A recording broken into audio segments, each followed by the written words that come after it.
આણંદના આ મહિલા દ્વારા મિલેટ્સની વિવિધ પ્રકારની વસ્તુઓ રેડી ટુ ઈટ અને ફ્રેશ બનાવીને વેચવામાં આવે છે, જેમાં તેમણે બેકિંગની સાથે સાથે ઇડલી, ઢોસા જેવી વસ્તુ પણ સમાવેશ કર્યો છે. આજે આપણે જાણીએ તેમના અંગે. મારું નામ હર્ષિલા છે. હું આર્ટ્સની સ્ટુડન્ટ છું, પણ મારા ઘરનું ને બધું છોકરાઓને બધા સાથે મેન્ટેન થાય એના લીધે થઈને મેં બેકિંગનું ફિલ્ડ ચૂઝ કર્યું છે. અને બેકરીનું સ્ટાર્ટ જે હું ઘરેથી જ કરું છું. અને બેકરીની અંદર હું કૂકીઝ છે, મફિન્સ છે, કેક છે, રેડી ટુ ઈટ અને રેડી ટુ કૂકવાળી પણ આઇટમ હું સેલ કરું છું.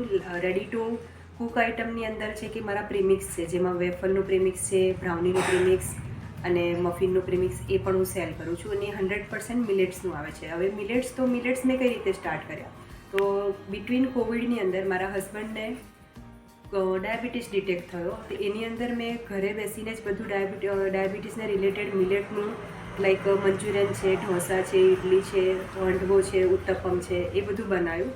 તો પછી મને એવો આઈડિયા આવ્યો કે આ વસ્તુ તો તરત રેડી ટુ કન્ઝ્યુમ કરી શકે એવી છે, તો સ્ટોર કરીએ એવી વસ્તુ શું થાય. તો જેમ હું બેકરીનું કરતી હતી તેમાં મને આઈડિયા આવ્યો કે મિલેટ્સના પણ કૂકીઝ આપણે બનાવી પણ શકીએ. તો પછી મેં એના ઘણા બધા ટ્રાયલ લીધા, તેમાં સક્સેસફુલ ગઈ. અને એની અંદર મેં રાગીના બિસ્કિટ છે, કોદોના કૂકીઝ છે, એમાં બટર ને જગરીના પણ કૂકીઝો બનાવું છું. એમાં બાજરી, જુવાર, રાગીની કેક, રાગીના મફિન્સ, રાગીનું વેફલ, એ પણ હું બનાવું છું. અને એના પ્રીમિક્સ પણ હું સેલ કરું છું, જે કેલ્શિયમથી ભરપૂર હોય છે ને છોકરાઓ માટે હેલ્થ બેનિફિટ્સ વધારે આપે છે. સો એ છોકરાઓ માટે એક સારો સોર્સ છે કે પેરેન્ટ્સને પણ એ ના પાડી ના શકે અને છોકરાઓ એમને પેરેન્ટ્સ એમને આપી શકે.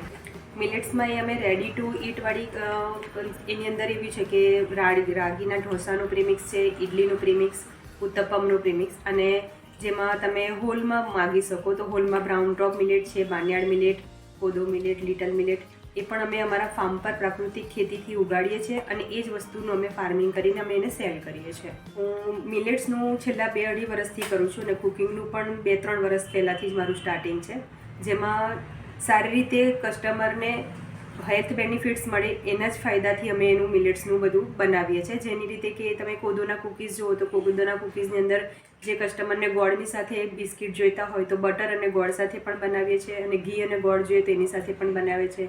કસ્ટમર સુગર લેસ કહેતા હોય છે તો એકદમ માઇલ્ડ સુગર નાખીને પણ અમે કૂકીઝ બનાવીએ છીએ.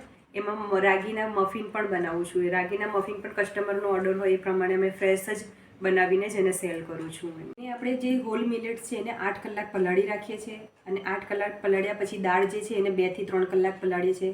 પછી એને સૂકવી દઉં છું એને, અને ટોટલી સનરાઈઝ કર્યા પછી એકદમ નોર્મલ ટેમ્પરેચરમાં આવી જાય, જે એકદમ ડ્રાય થઈ જાય, ત્યાર પછી એને ઘંટીમાં પીસી અને પછી એનો પાવડર બનાવીને એને અમે રેડી ટુ ઈટમાં કન્ઝ્યુમ કરીએ છીએ કે કસ્ટમર 10 જ મિનિટમાં એને પલાળી અને ખાઈ શકે. કે જે જોબના ઘણી બધી એવી લેડીઝ છે કે જેને સવારમાં જોબ પર જવાનું હોય પણ હેલ્ધી બ્રેકફાસ્ટ ના ખાઈ શકતા હોય, તો એના માટે આ ઇઝી વે રહે છે કે 10 જ મિનિટમાં એ પલાળી અને ઢોસા છે, એના ઉત્તપમ છે, એની ઇડલી છે ઉતારીને ખાઈ શકે ને હેલ્ધી બ્રેકફાસ્ટ ખાય તો આખો દિવસ એમનો સારો જાય. આ 200 ગ્રામના 100 રૂપીસ છે, જે લાઈક મિની પેકેટ આવે છે, જે તમે ફર્સ્ટ ટ્રાયલ કરી શકવું હોય તો એના માટે. અને પછી બલ્કમાં તમે ઓર્ડર કરી શકો છો એમાં.